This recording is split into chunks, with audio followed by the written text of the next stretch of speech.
El 10 de noviembre de 1979, un granjero de Caledonia, Nueva York, a 37 kilómetros al suroeste de la ciudad de Rochester, vio ropa roja en uno de sus campos de maíz, cerca del río Genesee, y fue a investigar, creyendo que había visto a un cazador sin autorización en sus campos. Pero no estaba preparado para lo que encontraría en ese lugar. Cuando llegó, se encontró con el cuerpo de una mujer joven.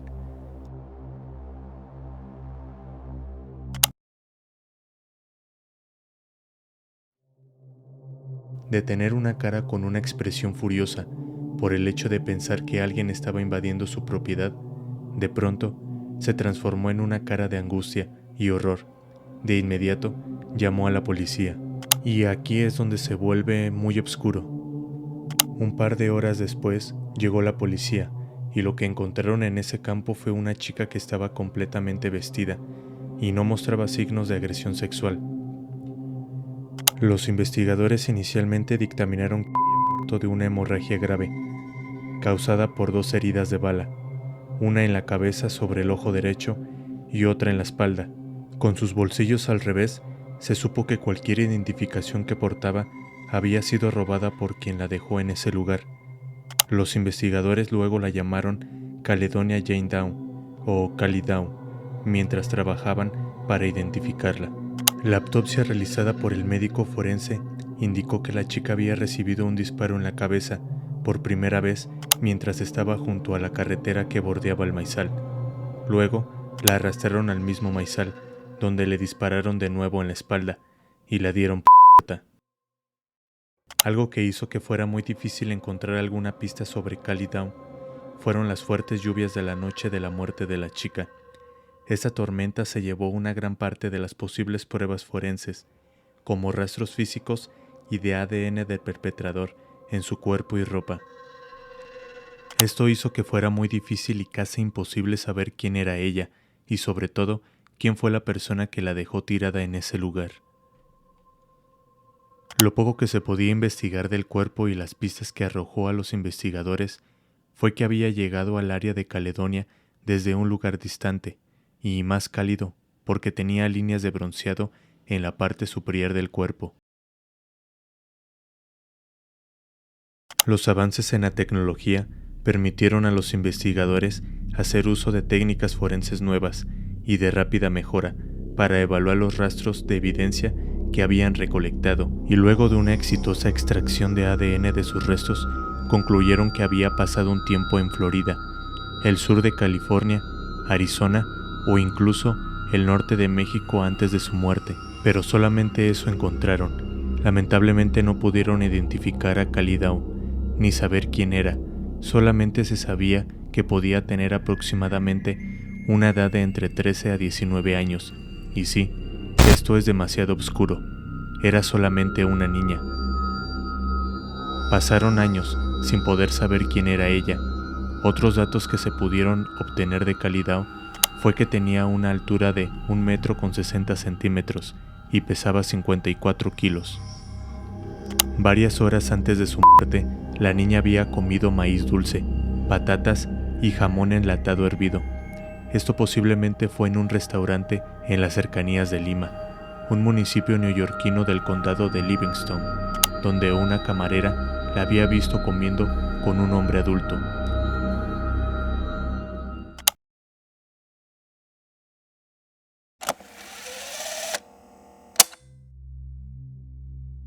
Esas fueron las únicas pruebas por testigos que se pudieron encontrar, pero nada más. Algo importante que tenemos que saber de Cali Down al momento de ser encontrada en el maizal es que vestía una chaqueta cortavientos de hombre forrada de nylon rojo, con rayas negras en los brazos, marcada en el interior con la etiqueta Autosport Productors Inc., una camisa con cuello abotonada a cuadros multicolor para niño, pantalones de pana marrón claro, calcetines azules hasta las rodillas y sujetador blanco. Llevaba zapatos marrones con suela ondulada. La chaqueta roja de Autosport Products se produjo como un artículo promocional de una sola vez y no se pudo rastrear después de la distribución.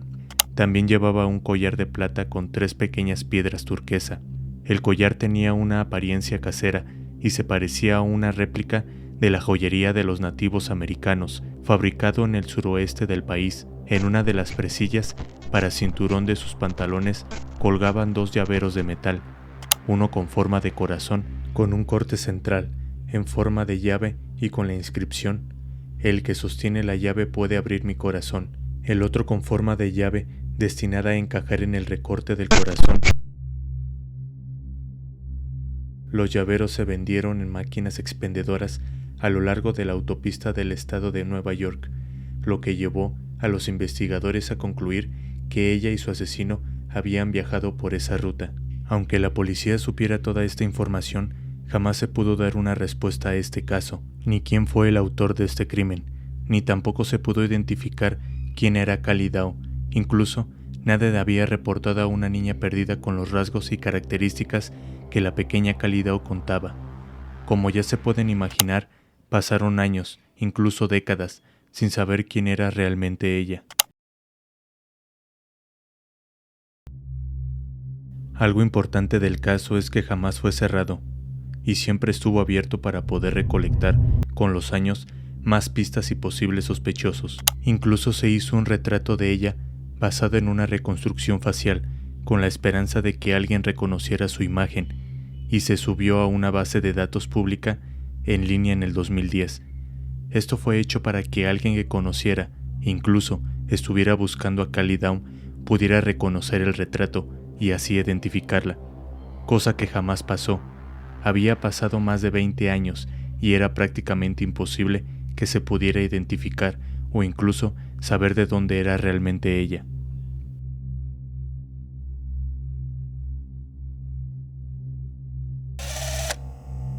Laurel Nowell, una exalumna de la escuela secundaria de Brooksville, había comenzado a intentar comunicarse con Alexander, una amiga que tenía de la escuela y que intentó saber qué había sido de ella por medio de las redes sociales.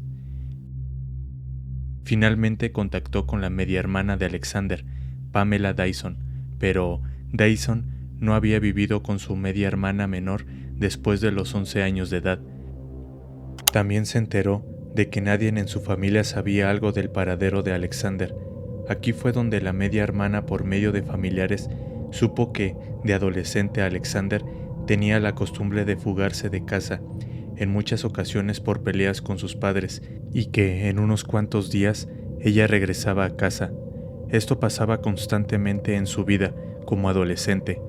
A un exnovio de Alexander se le preguntó por ella, y él recordó que la había visto por última vez en la primavera de 1979, hace aproximadamente 30 años, pero solo eso. Nadie, absolutamente nadie, sabía del paradero de Alexander.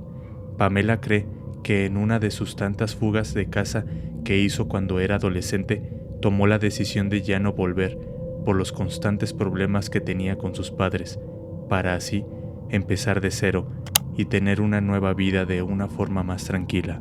Eso fue lo que sabía su media hermana Pamela, y lo que le contó a la antigua amiga de su hermana fue que el padre biológico de Alexander no era realmente parte de la vida de la niña y que realmente creció con su madre y un padrastro.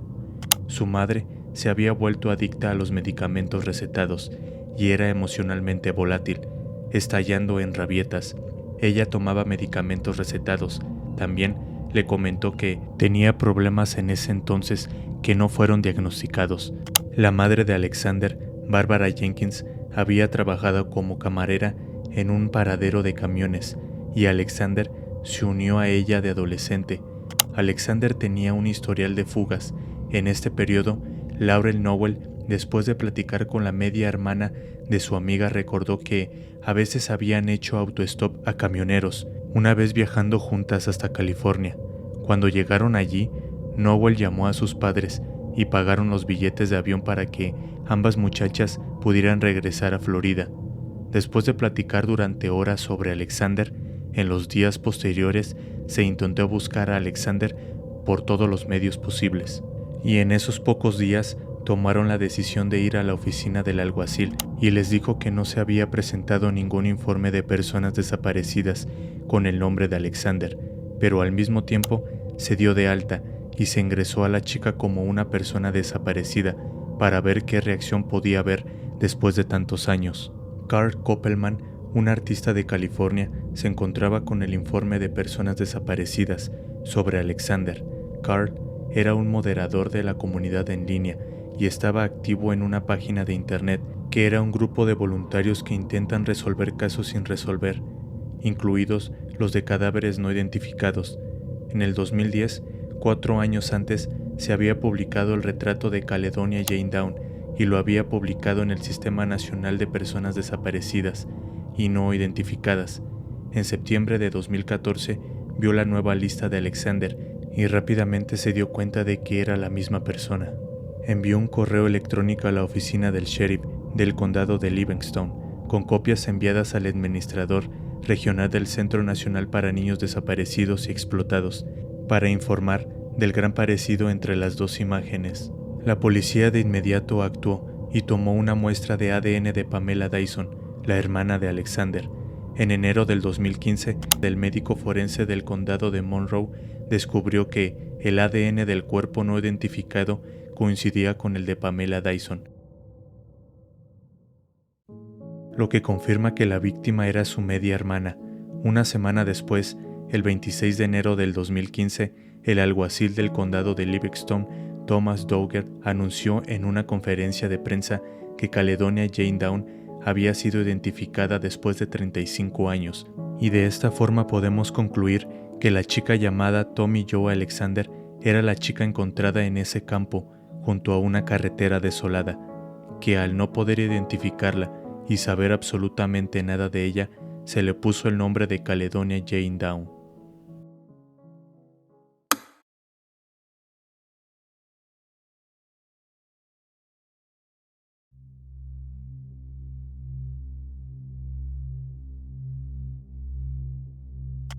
Algo muy importante que no se nos puede olvidar es que Alexander fue vista con un hombre caucásico que conducía una camioneta color canela y usaba gafas negras con montura de alambre. Se afirmó que el hombre era una persona de interés en el caso y la policía continúa buscando su identidad. La camarera del restaurante que sirvió a la pareja la noche de la muerte de Alexander explicó que el compañero masculino había pagado la comida y se marcharon tranquilamente de aquel lugar.